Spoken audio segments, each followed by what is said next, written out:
আজ থেকে বহু বছর আগে, ৮০ দশকের শেষের দিকে সম্ভবত বা ৯০-এর দশকের শুরুতে, ভগবান এমন একটি কথা সোজাসুজি বলেছিলেন। হ্যাঁ, এই কথাটা হয়তো অনেকে নানানভাবে বলেছিলেন, কিন্তু ভগবানের কথাটা এমন ছিল যেটা সরাসরি এসে বুকে ধাক্কা মারে, এবং সেই কথাটা শুনলে এখনো আমার লোম খুব শিহরিত হয়ে ওঠে।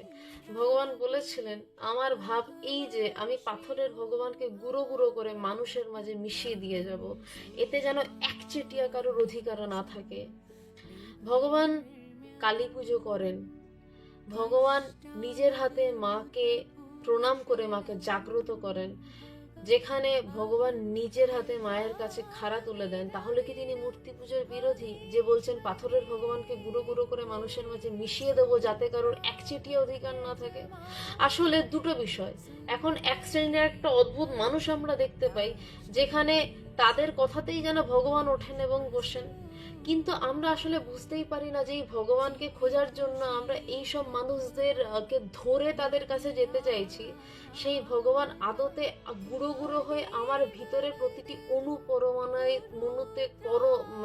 পরমাণুতে মিশে রয়েছে। সেইটাই অদ্বৈত বেদান্ত, এবং তাতে নিজের উপর তো আমারই অধিকার, কারুর একচেটিয়া অধিকার নেই। তাই জন্যই ভগবানের এই কথার অবতারণা।